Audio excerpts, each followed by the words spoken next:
The first hour of our 6-hour mental health marathon. We are so excited to have you join us. This is the 7th year that we've been producing this in partnership with Rogers TV. Can't believe it, 7 years. I know. Wow. I was talking to Patty the other day and it was like, it's actually been 7 years. I thought it was 5.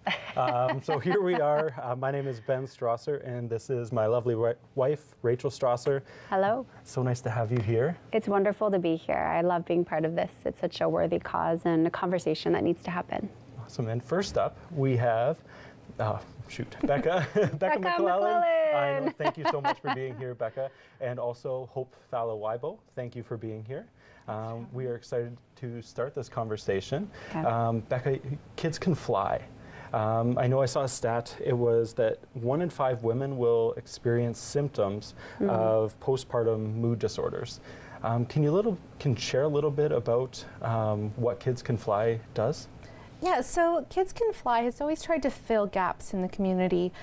Where there's a need, we try to fill it, especially if there's other agencies that aren't able to meet that need. And so mental health for women has become a really big piece of what we do. And we try to create programs that help women regardless of where they're coming from. Our programming really supersedes socioeconomic status. And one thing that's really important is that we don't require that women have a diagnosis, a mental health diagnosis, because there are actually a lot of barriers for women when they're experiencing mental health distress to actually going through all the motions to get a diagnosis. Right. So we just create programming for women who need that support. We keep it so open-ended because there's a lot of women who even have something like postpartum depression, but they don't necessarily see it that way. They just feel like everything's dark and they need help. And so we try to just be there at that stage. We don't require that they jump through a bunch of hoops in order to receive support. That's amazing. That is amazing. Good. As someone who's gone through postpartum depression, I actually went to my doctor twice and he just said, okay, to me, telling him how I was feeling, and didn't give me any resources or anything. And I actually was living in Brantford at the time and went to some of the programs, and that really helped connecting with other mums. That's both encouraging and discouraging to hear. Yeah. As we know in Ontario, a lot of people do experience barriers to even accessing a doctor. So I think it's great that you had a healthcare practitioner available to you, but it's not shocking that the specific pieces of maternal mental health weren't well understood at that time. It's just a very common problem. Yeah. And so creating programs for any woman is just a way to skip that step and make it easier to access support. Yeah. So I know Hope was sharing earlier that when she was going through postpartum and just talking about it, when you're in the midst of that postpartum, sometimes it doesn't feel right, or there's even that barrier within to reaching out and talking. And why is it so uncommon to talk about something that is so common? Well, I think that when we're experiencing distress, we don't necessarily go and say, oh, I'm experiencing distress, this is what I should do, right? It's such an internal emotional process. And so that's the first barrier, is even recognizing it in ourselves. And then the second barrier is usually shame, because I think a lot of us feel like we don't want to be seen as inadequate or faulty, when really that's not the case at all, but we can't help but think that sometimes. So I think shame is a huge barrier. And so the power of actually talking about it, the power of actually talking about mental health, and any kind of mental struggle or emotional struggle diffuses that shame. Yeah, that breaking down that shame barrier. Yeah. Because it's so powerful to be sitting in a room and saying, I'm struggling, and to be vulnerable in that situation. That's scary, but to hear someone else say, me too, all of a sudden, you just actually feel a lot safer and calmer and more ready to receive support that's there for you. Right. So to anyone who is watching today, to know that you're not alone and it's not uncommon.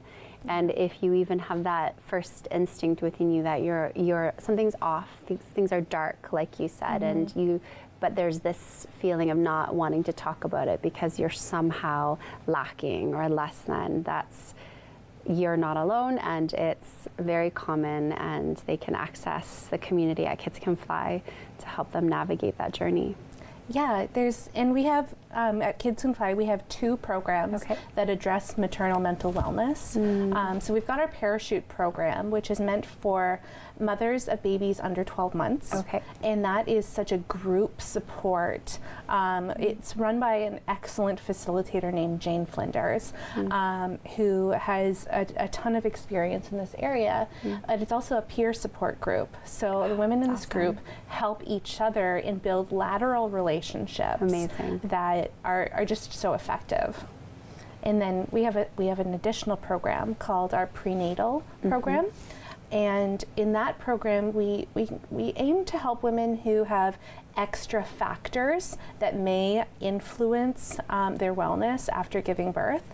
And we try to provide them with as much equipping and skills and readiness strategies as possible before they even have their babies and are at greater risk. I think that's so powerful too, because it's such a wild journey becoming a parent, and I can speak from being a father, but that side of just there's so much unknown going into it, and having that extra little bit of preparation, just even to know that those feelings are not uncommon, and it's not just everybody experiences that, which I think can be like a common stigma around that is, oh, you're just feeling down because you don't get enough rest, when it's so much more than that, right?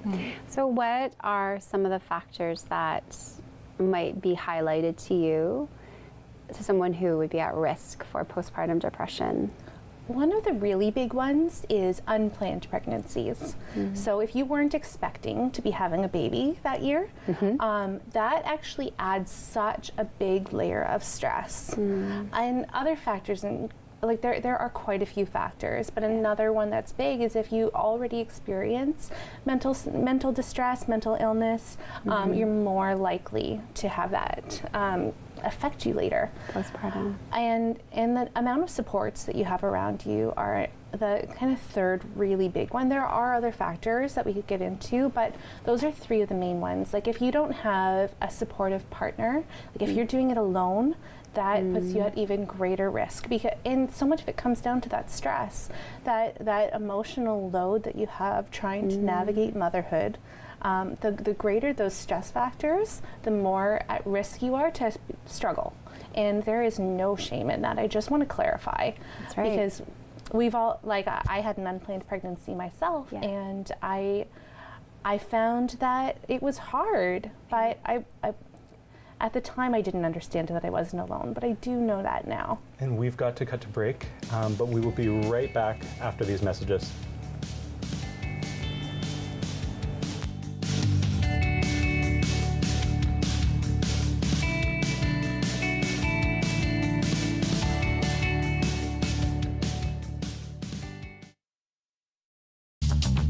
This program is brought to you by Ignite TV. Now you're in command. Visit Rogers.com for more details.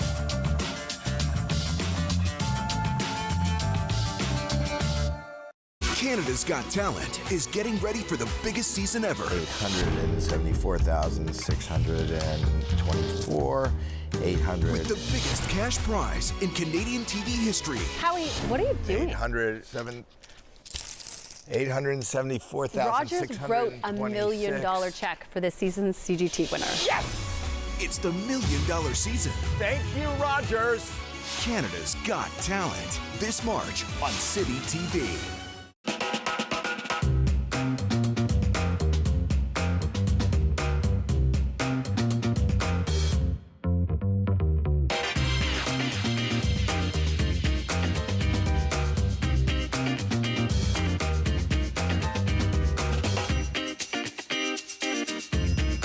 Join Carolina Suarez for Tapestry Hall Style, Wednesdays at 6:30 p.m. on Rogers TV.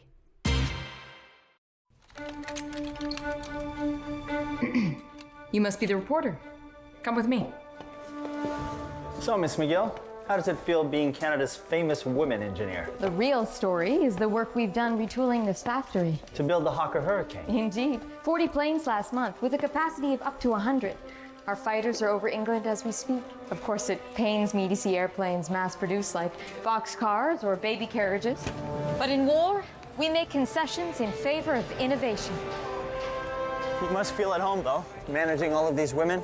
I'm not here to manage women. Well, you must admit it is an unusual job. I'm the chief engineer here. I do what engineers do. That's all. What are we doing now? We are to win this war. We need to know how she flies. Elsie McGill was the world's first female aeronautical engineer. She oversaw Canada's production of Hawker Hurricanes during the Second World War, earning her the nickname Queen of the Hurricanes. Personal finance show that dares to ask those money questions you've always wanted to. Join Mike Bregueth when he talks with experts on all aspects of money. Money Matters with Mike Bregueth, Thursdays at 8 p.m. on Rogers TV. The regulars, the guys who keep this place in business. Last week, they had something to celebrate. Jason had just finished university. So they toasted his profs, his TAs, his old roommates. Well, they toasted just about everyone. But I worry about and take care of my guys. So even when I know they're not driving, sometimes that means bringing them a little surprise. And then they had a drink to me. Brought to you by Smart Serve Ontario and Arrive Alive, Drive Sober.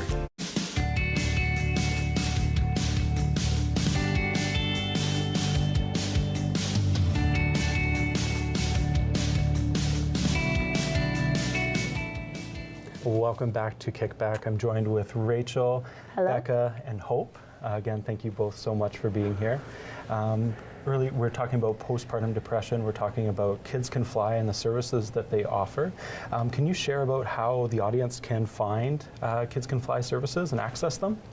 So all of our information is on our website, which is handy, kidscanfly.ca.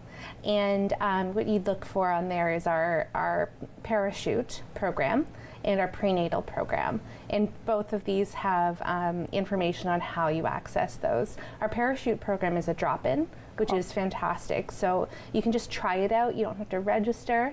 The prenatal program is a little bit more of a commitment where you sign up for a variety of sessions. But that one comes with free food usually. So Nice. It's a nice perk. That is a nice perk. And they are in multiple locations, right? Like it's not just in one place, you offer it in a few different locations? That's right. So our parachute program currently operates at the St. George Public Library and downtown Brantford at Margot's Place, which is in St. Andrew's Church. Okay. And both locations are currently running, but you should always check our website just to make sure that you have the most up-to-date information, because once in a while we switch just to access different communities. Perfect. Thank you.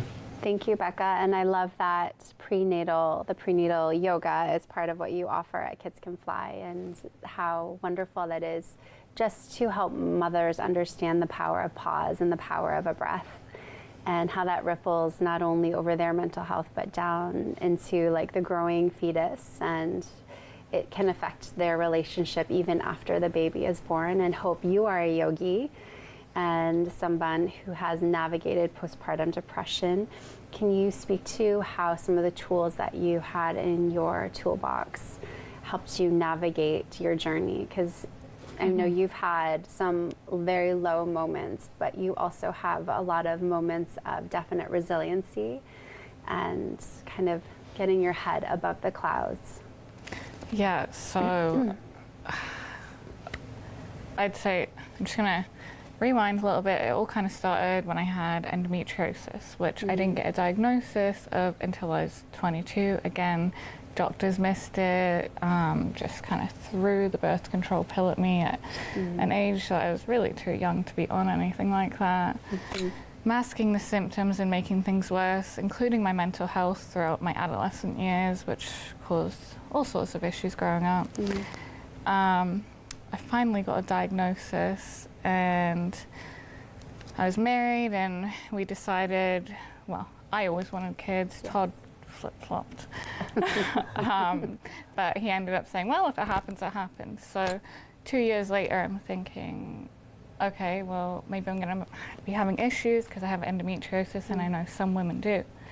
And so that was like very challenging to go through, and definitely felt like depression going through that, and it spurred on a healing journey for me to deepen my practice of yoga, meditation, mindfulness, focus more on my nutrition, and coming back to these practices I had kind of been slowly building on in my teen years and early 20s really helped me get through that patch. And I think going into those healing journeys, as well as different spiritual ceremonies like womb healing and ancestral healing, like you were talking about, we can hold on to the emotions of our mother when we are carried by her. That can actually happen through epigenetics for generations. We can hold on to traumas from our grandmothers. That is even. true. Yes. So I did spiritual work to kind of work through that as well, and just all of these different practices and modalities together helped to bring healing to all levels of my body, mind, soul, allowing space for new beautiful life to grow inside of me. And then a couple months later, after I did a silent meditation retreat, womb healing, and had been already doing all these other things, I found out I was pregnant and had a beautiful baby boy at home. That's incredible, and it sounds like stress contributes to so many things in our society. And in yoga, we often use the analogy of when you begin to practice mindfulness pieces and move your body, you're moving energy, you're bringing your body, mind back into coherence, where you're going to leak less energy, so your body quite literally, mentally and physically has more energy to put forth into that heart intention that you have, which was having a child. And it just goes to show the power of, number one, having those tools in your toolbox, and then being consistent with them. And also, it sounds like you had a community of support, or people that you could reach out to support you. I kind of built that for myself. Like, I honestly didn't really have it. I had been living in England and had only been back here for a couple of years, so I was building my community. But you know, when you're in that depression, what I found is you reach a point where you're either going to keep spiraling down, or you're going to do stuff to lift yourself up and take action for yourself and for your life. And that's what I've done a couple times. Because the other just isn't an option for me. Wasn't an option. What are 2 or 3 modalities, specific things that really helped you with not only your postpartum depression, but even getting pregnant, navigating endometriosis and the diagnosis? And the number one thing, which I think you will probably agree with, is breath. Focusing on the breath. Like, maybe you want to take a deep breath. Yes. Okay. It's just so healing. Like, when I had endometriosis, like, I would have days where I couldn't get out of bed. Like, my husband would have to help me use the toilet. I'm in my early 20s. It's like so awful. And getting through that, I saw you doing a Wim Hof session at the studio. I was doing Wim Hof breathing, and that actually helped me deal with pains when I was having such awful pains. Also helped me deal with grief. Also helped me deal with postpartum depression. And when I had postpartum depression, it was like in the middle of COVID.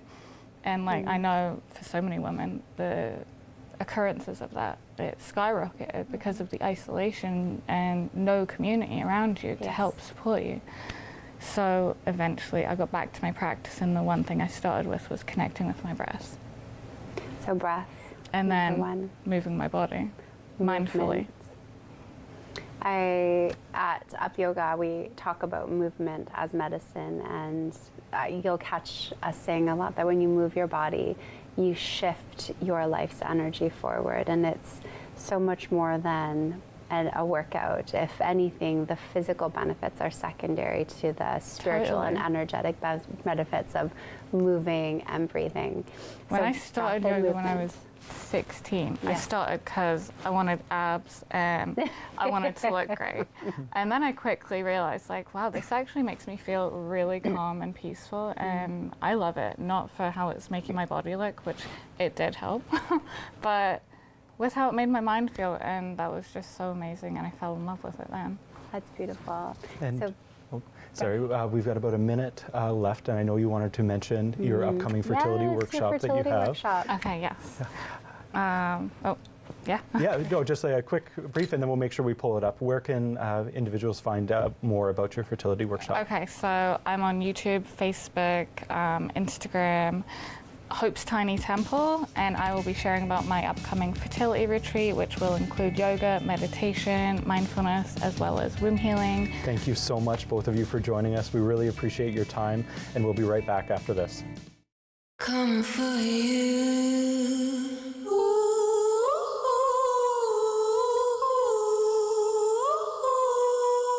Coming for you.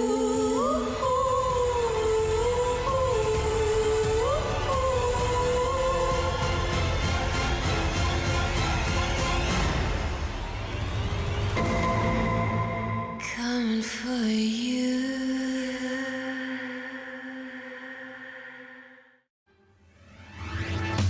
Hey folks, it's me, Giovanni Petiti, the host of Not Tonight. It's the new late night talk show right here on Rogers TV. We got fabulous guests, a lot of laughs. It's just like the Jimmy Kimmel Show. If you order the Jimmy Kimmel Show on Wish. So join me Sunday at 10 o'clock right here on Rogers TV. Nice.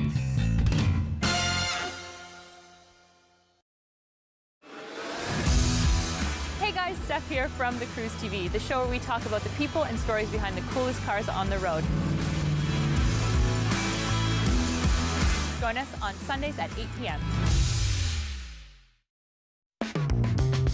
For frank discussion on Canadian politics and issues that matter to you, tune in to Addressing the Issue with Andy Streisfeld, Fridays at 6:30 on Rogers TV.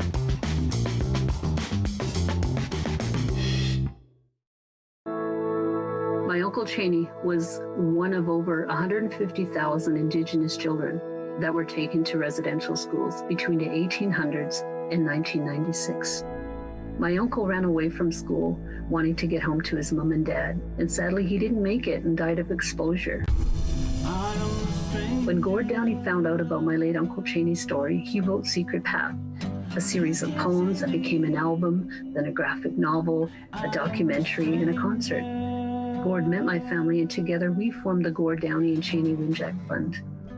Together we are sharing Secret Path and other reconciliation resources with legacy schools, setting up legacy spaces across Canada, and hosting events like Secret Path Week to inspire all Canadians to engage in reconciliation. Before he left us, Gord asked us all to do something. You're gonna figure it out. Will you join us? Together we can make Canada a better place. Everybody knows not to drink and drive, but some people still think it's okay to take drugs and drive. Police have the authority, the ability, and the tools to determine if drivers are impaired by legal or illegal drugs. And because drug-impaired drivers can pose just as great a risk as drunk drivers, they face the same penalties, like the loss of their driver's license, a criminal record, fines, and more. A message from the RCMP, the Canadian Association of Chiefs of Police, and Arrive Alive, Drive Sober.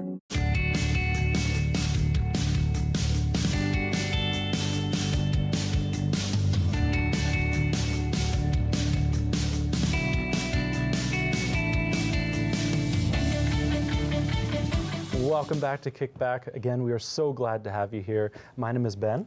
And my name is Rachel. And we are now joined by Haley Skitch. Haley, Welcome, Haley. Thank you so much for coming in. Thank you for having me. And sharing your story.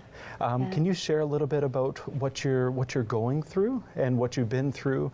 And I just think it's so awesome that you've come on to share your story in the hopes, and that's what we're all here for, is to kind of generate that conversation and really show that it's okay to not be okay, and to share those things, right? And there's so much power in personal stories, and it takes a lot of courage to share.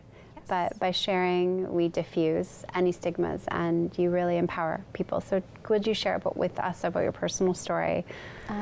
Yes, so thank you for having me. I mean, I've struggled with a few things over these last few years, but it all kind of started when I had my son, and postpartum became a part of my life. My son is now 7, so postpartum has kind of turned into full-blown depression at this point now. So I've just been working to manage some of those, and really accepting everything that kind of has happened, and allowing myself to kind of grow and learn as I go. Yeah. Was once your son had come, was it like an immediate change for you, or was it gradual? It was almost an immediate change, one that I didn't really want to accept. This has been probably the hardest part, is like accepting the diagnosis of postpartum and having to believe that that was true, because it's not something I thought I would ever go through or experience. Not something I ever had in my youth before, so this was something brand new for me. But it was almost immediately after it happened. It took probably about 4 months to officially get the diagnosis. Okay. So you did get an official diagnosis I did, for it? yeah. So I did have to go see the doctor, and I had a few other, postpartum brought on a few other things, like my anxiety and a little bit of an eating disorder kind of stemmed from stuff like that. So yes, it kind of happened right away, but I officially got my diagnosis 4 months after he was born. I think that's something that's not talked about enough, is that people, when there is a baby on the way, it's happy, it's exciting, it's great, it's wonderful. Nobody really tells you that there's this chance for something to happen, right? And you just, it just kind of knocks you off your feet when something like that does happen, right? So it changes everything. Yeah.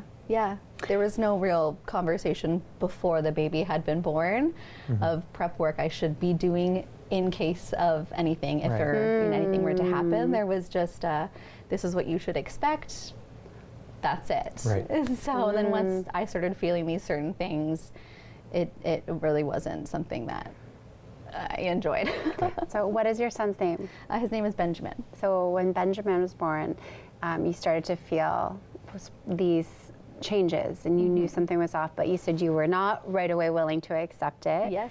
What in your journey helped you accept it, and then what steps were, I guess, given to you, or did you receive help, or what supports did you find that helped you move through the acceptance of it, and then part of the navigating the healing journey? Right. I am still 7 years into this journey, and I will be honest, I am still not fully accepting of any of the stuff that has really happened. But once I started to really recognize that this wasn't going to go away, and that this was going to be a part of my everyday life, I really, once it didn't go away, that's when I realized, like, maybe I need to take steps to do better, or to try something different, because the things I had previously done historically were no longer working. Right. So I reached out to a doctor. Yes. I reached out to therapists. Yeah. I've done some programs, and I've utilized the resources that have been given to me, but I would not have gotten there if I didn't ask for help. Right. So it did take a while for me to officially accept the diagnosis, but once I did ask for help, and I was luckily met with options. That's great that you were able to ask for help. And I know when talking with Rebecca, sometimes that first ask is, and just the willingness to be able to talk about it, there's a lot of barriers, and one of them is shame around, well, just shame. Just shame in general. Just shame in general. It doesn't, there doesn't need to be anything added to that. And I know I've experienced that too, and it's something that we all experience. It's very common. And I think that community is really powerful in helping diffuse that and embrace that compassion for the journey over perfection and having to have it all figured out. And yeah, so community, where are you at with community now? And your journey has evolved over the last 7 years. Yeah. What is helping you today? Staying mindful. Yeah. Continuing to learn to accept the things that I cannot change. Yeah. This is who I am now, and I need to accept that version of myself. And then the things that I continue to do is therapy. Therapy has been the biggest, support, allowing me to work through my emotions, my feelings, any issues that I may have with support, and I don't have to do it alone.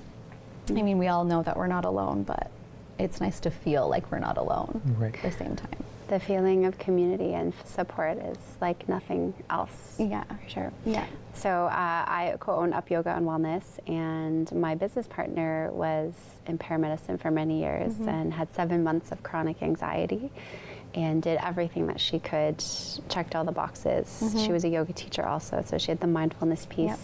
And one day she was on the computer and this video popped up, and it was an EFT tapping video, and she did it for 3 minutes, and for the first 3 minutes in 7 months, she had this feeling of relief from her anxiety, and she felt just herself and her body. And so she did more research on it. And the reason I'm sharing this story with you is because Jill and I very firmly believe that you have to go on a bunch of first dates with different therapies or modalities before you find something that really suits you, because we're all bio individuals and we'll all need different supports at different times in our lives. So it's really wonderful to hear that you have found talk therapy is so incredibly helpful. What would you say to someone who is fresh off of becoming a new parent and experiencing postpartum depression? What advice would you give them? Talk about it. Yeah. Talk about it. You have to talk about it, and don't be afraid to ask for help. You are not alone. You are not the only ones feeling these ways. Yeah. And there is support out there. Taking a time to accept and sit with these new feelings and this new version of yourself is also really important. Silence with yourself. You are the only person you'll ever live with for your entire life. So learning to listen to yourself and trust your intuition and your gut is a really big one. I love that. Thank you so much for joining us, Haley. Yes. We really appreciate you taking the time to come in and share your story. Thank you. We will be right back after this break.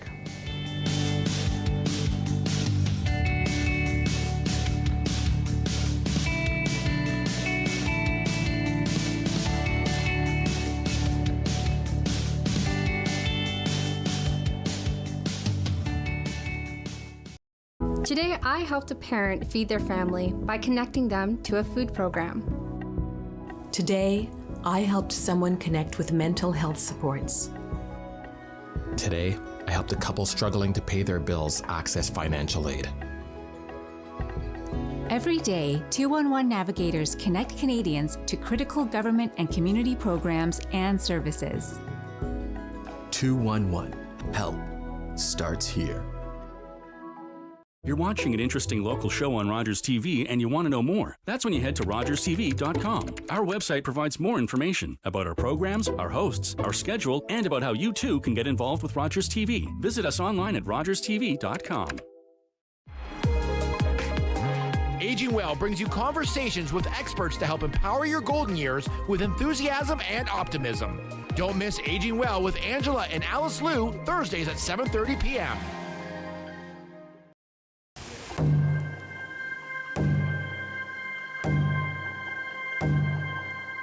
Heartbeat of Mother Earth, I feel you and embrace your warmth. I see you dancing through the trees. Your song floats on the summer breeze. Community, we come together. We are the voice of our ancestors. Thankful for how much you bless us.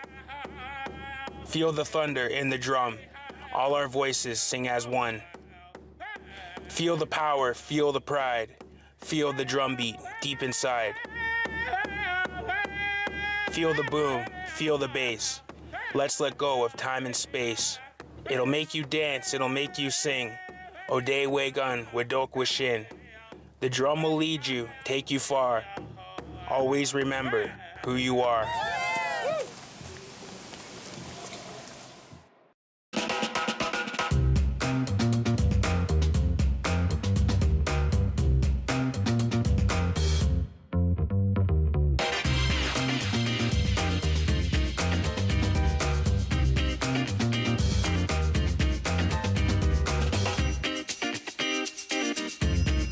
Join Carolina Suarez for Tapestry Hall Style, Wednesdays at 6:30 p.m. on Rogers TV.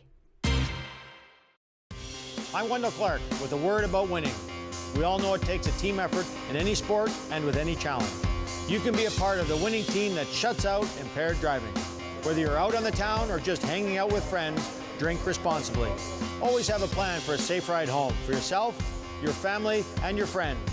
You'll be helping to shut out impaired driving. Visit ArriveAlive.org to find out more. Arrive Alive. Drive sober.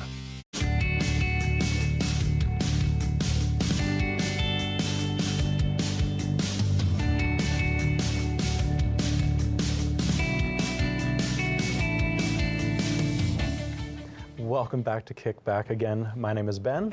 I'm Rachel. And we are now joined by Kristen Stemler. Welcome, Kristen. So good to have you here. Thank you for having me. And we're excited for you to share your personal story again. That's what today is all about, is sharing stories and just showing people that they're not alone and just that there are things that you can do to help. And there are others that are working through whatever they've been dealt. And we're so thankful to have you in the studio today. Thank you for being here. Thank you. Kristen, can you share a little bit about what it means to be bipolar?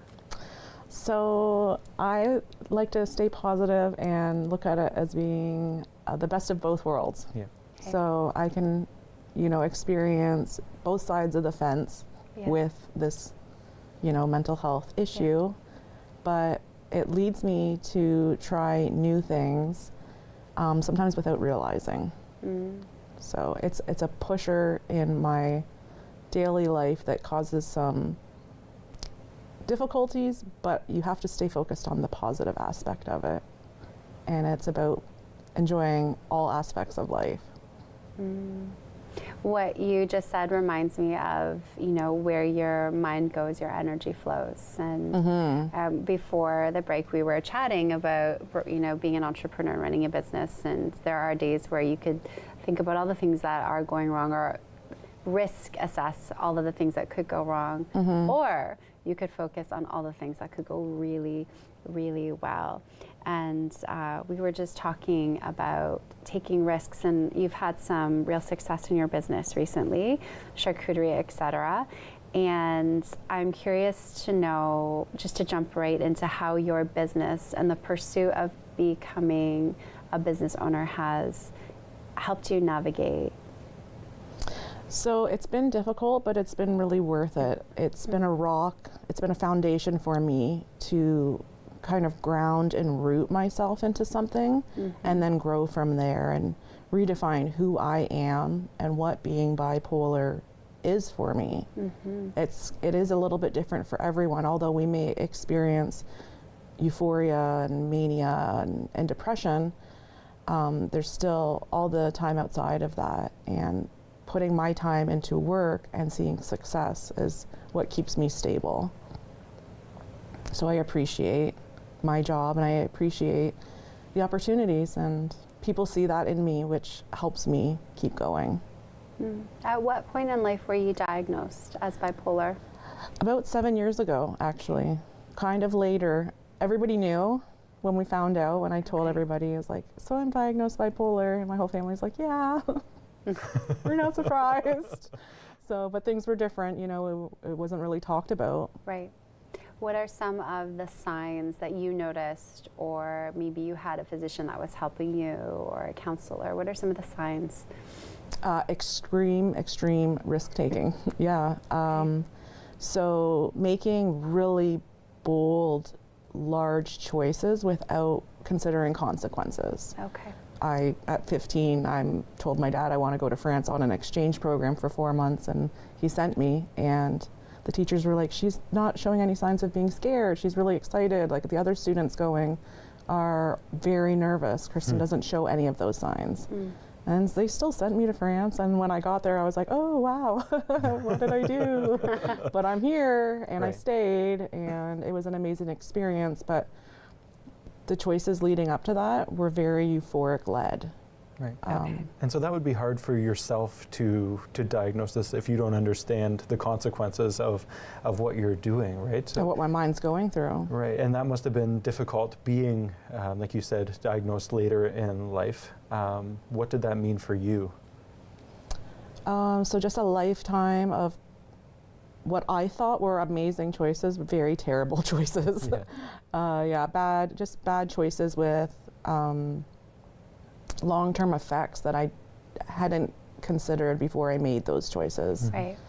So over the last few years, now recognizing before I make a big decision, I actually have to evaluate what my thought process is, and I have to put myself into a situation. I force myself to think of consequences, and it doesn't always help. I don't always see possible outcomes, and then I am pleasantly surprised. But I'm more aware now. I can recognize that thought process. You have these tools now in your toolbox. Exactly. That you can, I guess, more easily employ every time you're faced with that opportunity to kind of weigh the pros and the cons. And what would you say to someone who is more recently being diagnosed with bipolar disorder? Don't be scared to find resources and tools on your own. Yeah.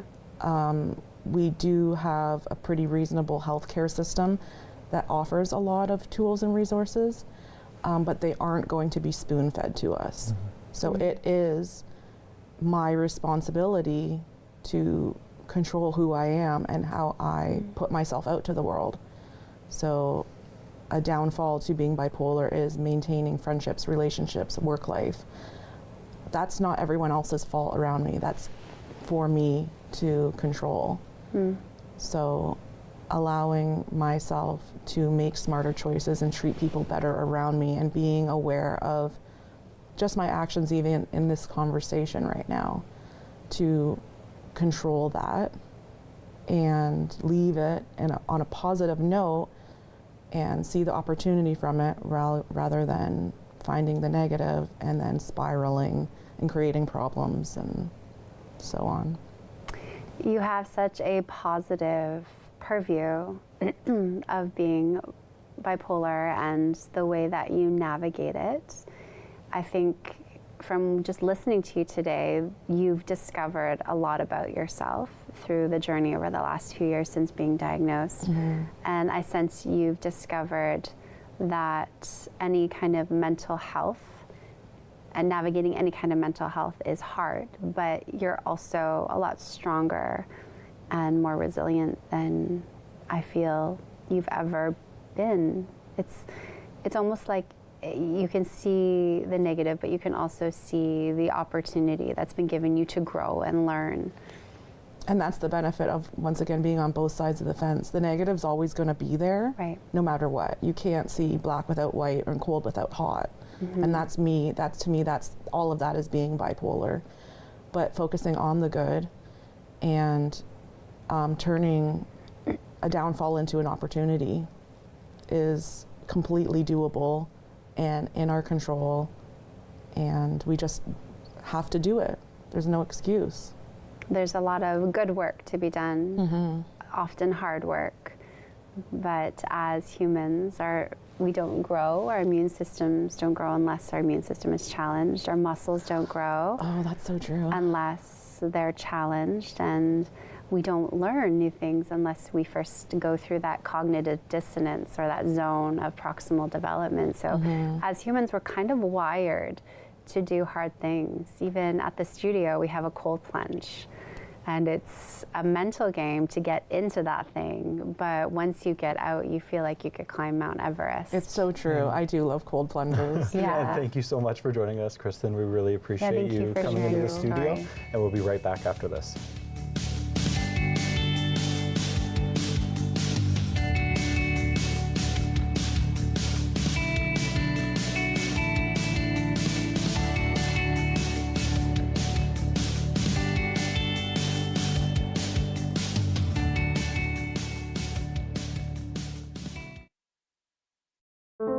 Are you low on food?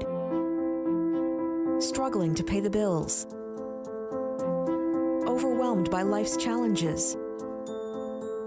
When you need support but don't know where to turn, just dial 211. 211 connects you to the programs or services near you.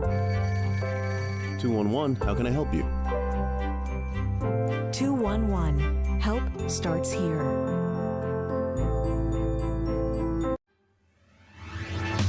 Hey folks, it's me, Giovanni Petiti, the host of Not Tonight. It's the new late night talk show right here on Rogers TV. We got fabulous guests, a lot of laughs. It's just like the Jimmy Kimmel Show. If you order the Jimmy Kimmel Show on Wish. So join me Sunday at 10 o'clock right here on Rogers TV. Nice. Summer days, summer nights, lots of things to do, places to go, and people to see. If you're having a few drinks, be sure to plan ahead and get home safely. We don't want to pick you up. Drinking drivers risk injuries to themselves and others and take chances with their license, their jobs, and their future. Remember what's at stake and choose your ride, whether you're the driver, the passenger, or the party host. Thanks for supporting sober driving. I hope we never meet. Visit arrivealive.org to find out more. Long way from Nashville, and mama, I tell you that. Performed from Montreal to Boston to Los Angeles. But Toronto, that's my chosen home. Sure, when I'm walking down Yonge Street, I see some funny people who have the nerve to point the finger at me. And grin and smile and whisper. My song was #2 on local radio. Sold 10,000 in Toronto alone. Turned down Ed Sullivan because they asked me to remove my makeup. Wouldn't do American Bandstand because of their segregation policies. I was just being me. Never tried to explain myself to anyone. And besides, none of that to worry, Jackie, because I know I look good. Got a new way of loving, baby. Thought I want to teach it to you. Jackie Shane was a pioneer transgender soul singer, a central figure in the Toronto R&B scene. She helped shape what we know as the Toronto sound. Weekly features on local events and organizations. Interviews with local community members speaking on what's happening in and around your community. Your region this week. All local, all year round. Fridays at 6 p.m. right here on Rogers TV. It's the personal finance show that dares to ask those money questions you've always wanted to. Join Mike Bregueth when he talks with experts on all aspects of money. Money Matters with Mike Bregueth, Thursdays at 8 p.m. on Rogers.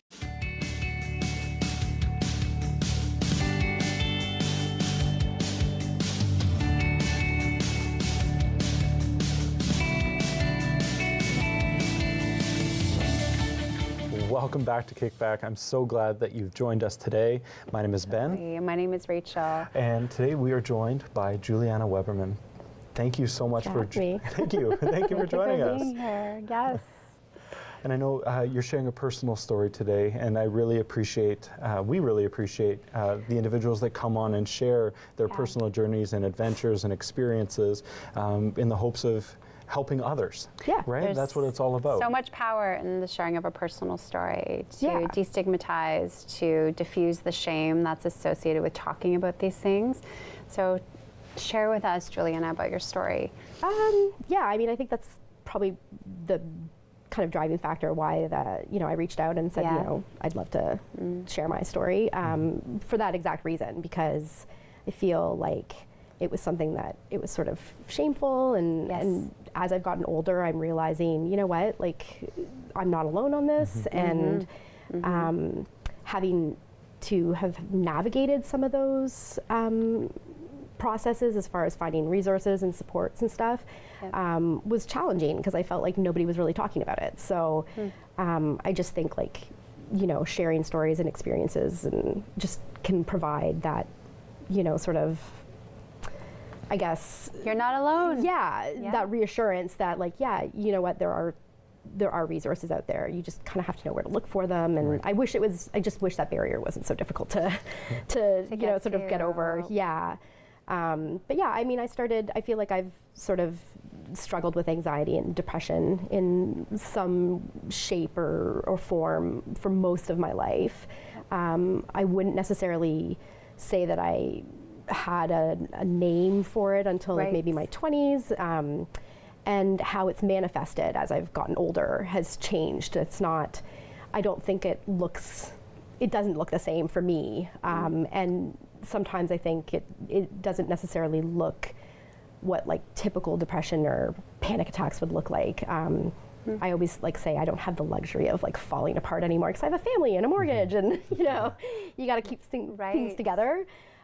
So the way that it manifests and the way I cope with it has changed a lot. So you have a daughter, I do. And I know becoming a parent, your past and your experience with depression and anxiety, even before you had a diagnosis in your 20s, because I know you spoke to experiencing it when you were in your teens and not wanting to get a diagnosis or even talk to somebody about it. How was your experience then different from your experience now? And how does it affect the way you parent, and what tools do you use? I mean, it's not a knock against my parents, but they come from a different generation where it just wasn't talked about, you know, and it's not that it didn't exist before then, it's just that, you know, you kept it to yourself, you pulled yourself up by the bootstraps and you just moved on, right? Kept going, Just kept going, like, and so having my daughter 7 years ago and then like watching her grow up now, I'm noticing, and my husband too, we both notice things that she does that we're now suddenly realizing, oh my gosh, we used to do that when we were kids. And sort of, you know, having that diagnosis and now being able to like look back with that hindsight and that clarity, I'm realizing like I just didn't have the words for it back then, but I was a terribly anxious kid. I can remember, you know, several, you know, very clear incidences where I was like, oh man, like I was very anxious and concerned about that, but I never talked about it. I just sort of like internalized it and kept it to myself because no one else was talking about it, and I didn't want to seem like I was overreacting or worrying about nothing, and so I just kept it to myself. And it's made me a little bit more hyper aware with my daughter now, and I want her to feel like she can come and talk to us about anything. Absolutely. And we've tried to, you know, talk openly about, you know, whether I'm taking medication and for what, or if I'm having a rough day and not dealing so great. We're very transparent about that with her because I want her to realize like this is normal. It's nothing to be ashamed about. And if you're feeling like this or you're worried about something, can talk about it. You can come to us and talk to us, and we'll help you. We'll figure out a way to deal with it, right? It's just, and again, not a knock on my parents, but just a different time. A different time. Absolutely. Exactly. What are some tools or activities that you love to do with your daughter when you are noticing that she is experiencing nervousness or anxiety? Yeah, so we try to like, you know, we spend a lot of time together. She's an only child. Yeah. Obviously the last 3 years with the pandemic, we spent a lot of time together. But yeah, I mean, we just try and like, you know, we have a lot of, she's a pretty girly girl, so we'll do a lot of crafts, and I find sometimes I can't address it head on. I have to just sort of, you know, keep it conversational, and, you know, we might be doing a craft, or maybe, you know, we're watching a movie, or we're painting our nails or something. And it's more conversational. I'm not necessarily. You're just there to support her and ready for when it does come out. Right. And it sometimes doesn't happen right away. Like we might just do a craft and then, you know, go off and do something else. But then later that night, you know, we're like reading the story in bed or whatever. And then she'll be like, can I talk to you, or can I ask a question? And then that's when it comes out. It's almost like she needs time to process, and then we'll have a conversation about it. Children are amazing that way. Yeah, right? It's just, you know, you can't force it, but she knows. I feel like so far she knows that we're a safe space for us. I feel like the whole process of what you just explained to me, we call at the studio holding space for people. Yes. You're just holding space for her to feel safe. Yep. And kind of encapsulated by your presence, which Sometimes just getting presents.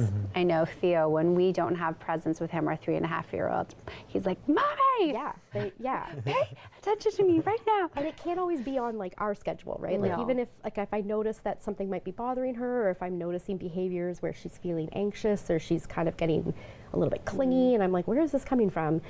You know, I can't force it. Like I can try and address it, but sometimes it doesn't go anywhere, and I just have to drop it and leave it, and we go on and we do something else, or homework, dinner, whatever, and then it comes out. But it sets the tone, because then it comes out later. It almost always ends up coming out within a day or two or something, really beautiful, you know? about that presence that you offer and the creative outlets. Yeah. I think creativity is something that's really helpful for anxiety and depression. And just making it common practice in your house to talk about when you're not okay, and that it's okay not to be okay. And what a wonderful way to parent and to shift that generational pattern. Exactly. Yeah, it's just that perspective and mindset, right? Absolutely. Yeah. We've got about 1.5 minutes left before we have to go for this hour. But what would you say to somebody that maybe is watching at home and might be feeling down or experiencing some symptoms of anxiety or depression? What would you tell them? Just that there's resources out there, and that you know, it can be challenging sometimes to tap into them or to know where to start. You know, that's one of the great things. I think social media has like lots of downsides, but there's lots of really good positive things. And one of the things that I've learned over the last handful of years is that there's a lot of really great online resources out there that don't cost anything. It's just a matter of taking the time to look into them and then finding those spaces. And I mean, I belong to like an ADHD support group that's online. It's based out of Arizona, of all places. And that's amazing. It's been a huge game changer for me to have this like group of people that kind of understands my challenges and what I'm dealing with, and we check in weekly. And I kind of always felt like I was doing it on my own and just sort of bumbling through, and now I feel like I have that community and support where even if I am struggling, I have that space that I can go back and ask for advice and help and stuff. So yeah, I mean, I would start with just absolutely you're not alone, but that there are resources out there, and it doesn't have to just be medication or therapy. It can take a lot of different shapes and ways to do it. Yeah. Well, and thank you so much for joining us today. We are going to be going to break now, and join us for the next hour of KickBack. We'll see you soon.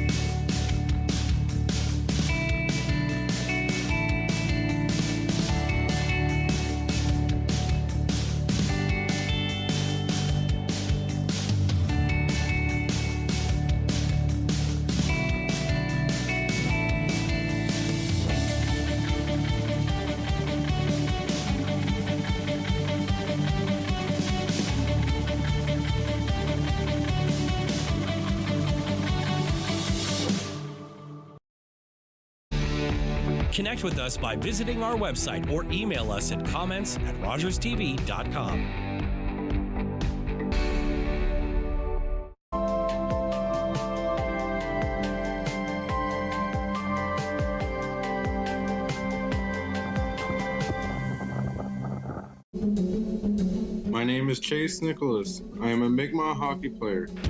Growing up, I always remember my family talking about the Mi'kmaq as the creators of the game of hockey. In grade 7, I did research on Mi'kmaq hockey